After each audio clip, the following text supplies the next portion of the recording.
Hey everybody, I'm Matt from the Creator Team, and you're watching our weekly workshop. Now this is part 2 in our Ionic Auth series, so we've already got our design set up for both our login and our sign up page, and we've already got those two pages rigged up to each other via these two buttons. But that's great.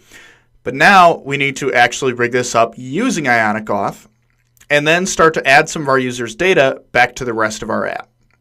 So the first thing we're going to do is we're going to use Ionic's add-on system to go ahead and install Ionic Auth for us. So we're going to hit Add to Project here. You can see we link directly to the Ionic Auth documentation as well as the Ionic.io console, where you're going to need to grab an app ID. So we're going to go to our console here, and we're going to create a new app called Mount Creator. Okay, and then that app ID is going to show up right in this card. We don't even need to open up our settings. So copy this ID here, paste it into Creator, and add Ionic Auth to your project. Now, this is already created here, our Ionic Cloud minified JavaScript, as well as our Ionic Cloud Auth settings here, where we have that app ID. And then it already added our Ionic, those two files to our external JS, as well as Angular modules for the two. So everything is already set up for you to start using Ionic Auth. It's super easy using the plugin. Now, I'm going to copy over some code I already wrote to both our login and signup pages, but we're going to talk through it. So in our signup page, okay, we are going to bring over this code, and I'm going to make this full screen for you guys. So the first thing we have here is we added Ionic Auth, Ionic User, and State all to this controller. Okay, whoops, and it looks like we had some leftovers, so let's get rid of that. So with Ionic Auth, Ionic User, and Ionic State here, we have our stored temporary data. So this is our name, email, and password that we're going to rig up to our actual sign-up form. That error text that we talked about in the last video, we're going to set to nothing. And then we're also going to add a sign-up function. That function is going to set the error to nothing just to get rid of any errors that might have already happened. Then we're going to call ionic.auth.signup with the data that we have stored.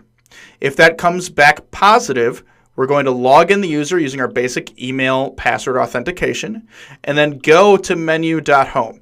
Now, this menu.home thing is a little bit weird. Whenever you're using state.go in a Creator application, you're going to need the unique ID of that page. So where we got menu.home is this home page over here has a state or sref of menu.home. So this helper is built into every single page. So for instance, if this wasn't in the menu, it might just be home. If you rename it, it's going to update, but we can copy that menu.home and use it in state.go here.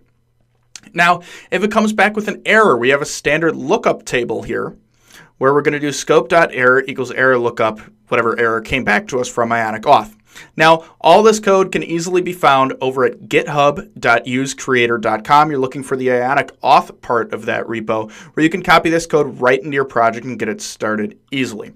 So we're going to save this modified code here.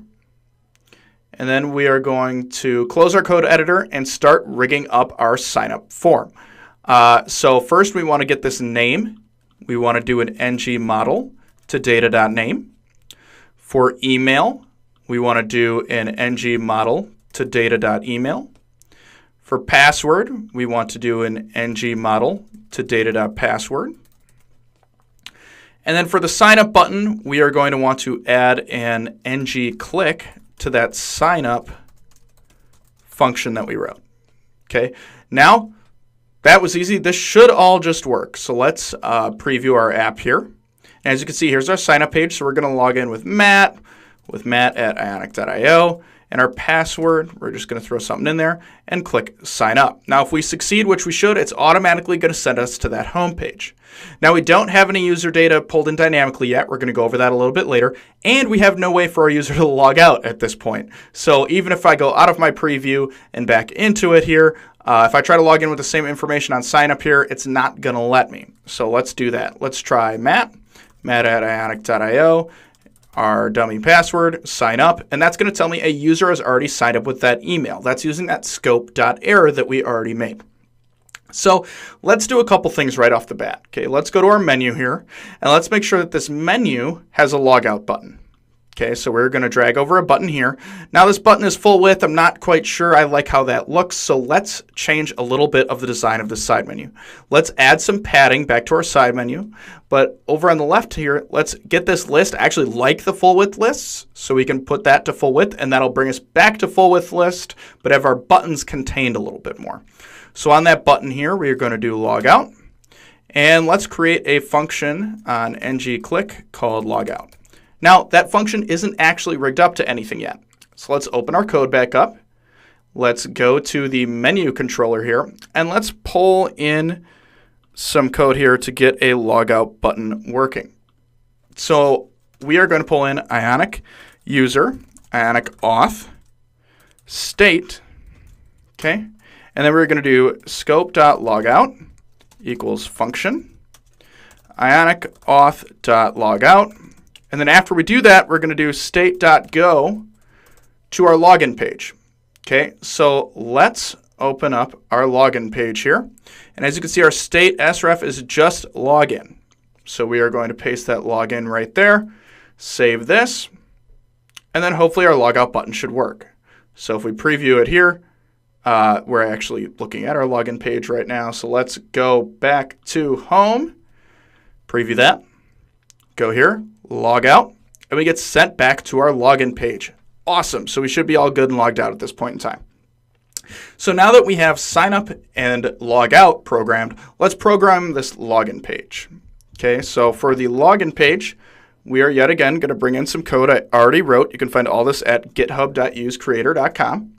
Okay, for here, yet again, we're going to bring in Ionic user, Ionic auth, and $state. We're going to set up the same kind of scope setup with data, email, and password equals to nothing, the same kind of error setup that we already have linked together. And then a scope.login function, where we just call Ionic auth.login, that basic email password login type, a state.go to our homepage, and then set that error just to error logging in if any kind of error comes back. For logging in, the error is just you didn't send something was incorrect, so we set that error text ourselves. Now, we want to do something a little bit special with this login page too. We want to check to see if Ionic auth.isAuthenticated is already true, because if we're already logged in, we're just going to automatically forward you to menu.home. Okay, so let's save this code here, and then let's go rig up our login form to use this code. Okay, so first of all, on email, we're going to do ng-model equals data.email. On password, we're going to do ng-model equals data.password. And then that login button, we're going to set to ng-click login. And we should be good to go. So let's bring up our login page here. And let's just type some dummy data. So nothing here, log in. We get an error logging in. Okay, but if we type in our password that we had before and hit login, okay, it's automatically going to forward us back to our logged in page with that logout button. So now that we're all logged in here, I want to actually change this data to be my own picture, and we're going to pull that in from Gravatar, and then my name that I put in the login process. So this is super easy. So let's go back to our code for the menu here, and let's bring in some Ionic user data from this menu. So all we do here is scope.userdata equals Ionic user.details. And all the information we gave at signup is available in this details object. Okay, so we are going to save that code. And then here in the menu, we are going to change this. Instead of being my name, we're going to do userdata.name. Wait for that to save here. And we are going to preview it. And it brings in Matt, which is the name that I put in the login signup. So that information is coming straight from Ionic Auth and into your side menu right now. But let's make this image dynamic based on Gravatar as well. So the other add-on that is new is our Gravatar add-on. This one is super easy. We're just going to add it to our project here. It's an avatar service where people's email addresses have already been tied to images. So we're going to add Gravatar to our project. And then it's going to give us a service and a directive that we can use right off the bat. So in your service code, if you inject Gravatar, you can just use gravatar.get. In that directive code, you can use Gravatar source and Gravatar size to set it straight on an image tag where it's going to work right out of the box for you. So now we already have the email address in userdata.email here. So what we're going to do is we are going to take this image Okay, and we can leave a placeholder here, or if you want to, get rid of a placeholder, we can switch a text and just put like the word nope. But we don't want an image there. And for our Angular directives here, we are going to add gravatar source is equal to user data.email. And then we're going to give gravatar size is equal to 200. We're going to want it to be a bigger size. This image is actually only around 100 pixels normally, but if we give it 200, it's going to appear nice on that Retina display. So then we are going to hit preview here, and it's going to pull in a gravatar image. Now, I don't think I actually have a gravatar set up format at ionic.io, so it's just pulling in that default. If I had signed up with my personal email address, which I know I have a gravatar set up for, it would pull in an actual image that's set up, okay? So userdata.email on that gravatar source, gravatar size is 200. If we really wanted to double check to make sure that's coming from the right place, we can inspect this here, and we know that it actually did generate here request to gravatar, so we are all good. So now we've got a functioning login page, a functioning signup page, a logout button, and user data's name being pulled in, as well as the user's gravatar image being pulled in. Now, all this is great. There are still a few things left you might want to add to your authorization. Perhaps you want the ability for users to change their name. Perhaps you will need a password reset form built into your app. All that is going to come in a new video, perhaps later this week or next week, that I'm going to get for you guys. But right now, this gives you a solid understanding about how to get Ionic Auth and Gravatar working in your application right away. So, as always, let me know if you guys have any ideas for weekly workshops you want to see, and I will catch you next time.